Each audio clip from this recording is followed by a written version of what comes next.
Hello everyone. So today we are here to discuss about Markovnikov's rule and its mechanism. Let us have a look कि इसका statement क्या है. तो according to Markovnikov's rule, in case of unsymmetrical alkenes, the negative part of adding molecule goes to that double bonded carbon which has less number of hydrogens. तो example से इसको समझते हैं हम लोग. हमारे पास यहाँ एक एल्कीन है, तो जहां भी किसी कंपाउंड में डबल बॉन्ड दिखाई देगा वो हो गया alkene. Carbon carbon double bond must be there. तो जब भी एल्कीन की कोई भी रिएक्शन हम देखते हैं तो सबसे पहले हमारा काम होता है ये आइडेंटिफाई करना कि जो गिवन एल्कीन है वो सिमेट्रिकल है या फिर अनसिमेट्रिकल है. तो हम लोग चेक करते हैं डबल बॉन्ड के लेफ्ट और राइट वाली साइड्स को. तो डबल बॉन्ड के लेफ्ट में है CH2, डबल बॉन्ड के राइट में भी है CH2. दोनों साइड्स एग्जैक्टली सेम है. We call it symmetrical.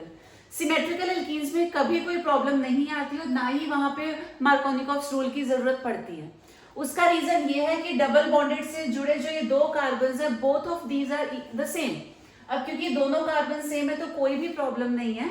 इसमें हम जो भी ग्रुप ऐड कर रहे हैं, like we have Cl2 here, दो क्लोरीन्स हैं. एक क्लोरीन फर्स्ट वाले कार्बन में ऐड होगा, दूसरा क्लोरीन सेकंड वाले कार्बन में ऐड होगा and double bond will be converted into single. Now in the next case again we have double bonded compound यानी कि एल्कीन है. तो चेक कर लेते हैं whether it is symmetrical और unsymmetrical. अब डबल बॉन्ड के लेफ्ट में है CH whereas डबल बॉन्ड के राइट में है CH2. दोनों कार्बन्स अलग अलग हैं यानी कि द एल्कीन इज अनसिमेट्रिकल. लेकिन जो ग्रुप हम इसमें ऐड कर रहे हैं Cl2, यहाँ के तो दोनों पार्ट सेम है. पहला भी Cl है और दूसरा भी Cl है. तो again we do not have any problem here. ये दोनों कार्बन्स भले ही अलग हैं लेकिन यहाँ के जो ग्रुप्स हैं ये दोनों सेम है, दोनों क्लोरीन्स हैं. तो यहाँ ऐड करने में कोई फर्क नहीं पड़ेगा. दो जो क्लोरीन्स हैं, एक यहाँ ऐड होगा, दूसरा यहाँ ऐड होगा. Double bond will be converted into single.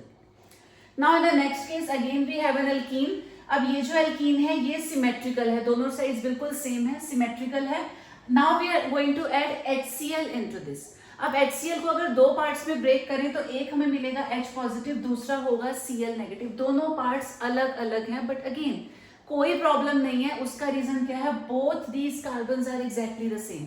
क्योंकि ये दोनों सेम है, किसी एक को हाइड्रोजन दे देंगे, दूसरे वाले में Cl ऐड कर देंगे and we are going to get the same result. क्योंकि ये दोनों सेम है तो सेम रिजल्ट मिलेगा. हम चाहे तो हाइड्रोजन फर्स्ट में और Cl सेकंड में ऐड करें या Cl फर्स्ट में और हाइड्रोजन सेकंड में ऐड कर दें. There is no difference at all. लेकिन अगर नेक्स्ट वाले केस को देखा जाए तो ये भी एक एल्कीन है. What kind of alkene? Double bond के लेफ्ट में CH, डबल बॉन्ड के राइट में CH2. दोनों अलग अलग हैं यानी कि दिस एल्कीन इज अनसिमेट्रिकल. उसके बाद जो ग्रुप हम इसमें ऐड कर रहे हैं HCl, इसके भी दोनों पार्ट्स अलग अलग हैं. यहाँ प्रॉब्लम आएगी. क्यों आएगी? क्योंकि दोनों कार्बन्स अलग हैं, दोनों यहाँ वाले पार्ट्स अलग अलग हैं. तो अगर हम फर्स्ट वाले में हाइड्रोजन, दूसरे में Cl ऐड करें तो प्रोडक्ट अलग होगा और यहाँ पे Cl, यहाँ पे हाइड्रोजन ऐड करें तो product will be completely different. तो ऐसे केसेस में जब अनसिमेट्रिकल एल्कीन हो, ये दोनों कार्बन्स अलग हो और इधर के भी दोनों पार्ट्स अलग हो जो हम ऐड कर रहे हैं, तो in such a case we always apply Markovnikov's rule. अब ये रूल क्या कहता है कि जो हमारा एडिंग मॉलिक्यूल है इसका नेगेटिव पार्ट के लिए स्पेसिफाई किया गया है. तो ये नेगेटिव पार्ट उस डबल बॉन्डेड कार्बन पे जाएगा जिसके पास कम हाइड्रोजन्स हैं. तो यानी कि Cl will be attached to this carbon और ये जो हाइड्रोजन है ये फिर ज्यादा वाले के पास आ जाएगा. ठीक है, ये तो हो गया स्टेटमेंट. अब बात करते हैं इसके रीजन की, एक्सप्लेनेशन की कि आखिर ऐसा क्यों होता है. तो we have the same reaction again here. Unsymmetrical alkene है हमारे पास जहां पर हम HCl ऐड कर रहे हैं. Again both the parts are different here, both the carbons are different here. अब होगा क्या, यही जो अनसिमेट्रिकल एल्कीन है इसमें हम HCl ऐड करेंगे तो H और Cl एक साथ जाकर के अटैक नहीं करेंगे. पहले स्टेप में जो अटैक होगा वो H पॉजिटिव करेगा. तो H पॉजिटिव आया अटैक करने. अब ये H है पॉजिटिव और यहाँ पे ये दोनों जो कार्बन्स हैं ये कंसिडर किए जाएंगे नेगेटिव बिकॉज इन दोनों के पास ये पाई इलेक्ट्रॉन्स हैं. तो ये दोनों carbons negative whereas hydrogen is positive. अब हाइड्रोजन के पास यहाँ दो ऑप्शंस हैं जाकर अटैच होने के. ठीक है, ये खुद पॉजिटिव है, इसको दो जगह नेगेटिव नजर आ रहा है. तो हाइड्रोजन चाहे तो इधर अटैच हो जाएगा और हाइड्रोजन चाहे तो यहाँ अटैच हो जाएगा. We have shown both the possibilities here. तो अगर हाइड्रोजन को हम सेंटर वाले पे ऐड कर देते हैं, ये CH की जगह बन जाएगा CH2. डबल बॉन्ड को तो सिंगल में कन्वर्ट करना ही पड़ेगा और ये जो कार्बन है इस पे दिखाना पड़ेगा पॉजिटिव चार्ज बिकॉज उसकी वैलेंसी सेटिस्फाई नहीं हो रही, 4 बॉन्ड्स कंप्लीट नहीं हो रहे. तो ऐसा समझ लेते हैं हाइड्रोजन को यहाँ ऐड किया और पॉजिटिव चार्ज दूसरे वाले पे शो कर दिया। अब अगले केस में ये भी पॉसिबिलिटी है कि जो हाइड्रोजन है वो इस वाले पे अटैच हो, तो हाइड्रोजन को कॉर्नर वाले पे अटैच करते हैं तो ये कन्वर्ट हो जाएगा into CH3, this is CH3, और अब जो चार्ज है वो सेंटर वाले कार्बन पे हम लोग शो करेंगे। तो दोनों पॉसिबिलिटीज हमने यहाँ दिखा दी। यहाँ हमें मिले हैं रिएक्शन इंटरमीडिएट्स, ये है कार्बोकेटाइंस।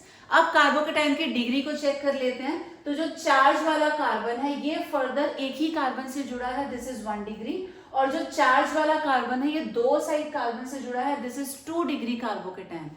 अगर हम स्टेबिलिटी सीक्वेंस की बात करें कार्बोकेटाइंस के केस में, तो ये स्टेबिलिटी सीक्वेंस होता है, सबसे ज्यादा 3 डिग्री स्टेबल होता है, then 2 degree, and minimum stability होती है 1 डिग्री की। अब हमारे पास 2 ऑप्शंस हैं, एक 1 डिग्री कार्बोकेटाइन और दूसरा 2 डिग्री कार्बोकेटाइन। तो आउट ऑफ द 2 डिग्री वाला होगा ज्यादा स्टेबल।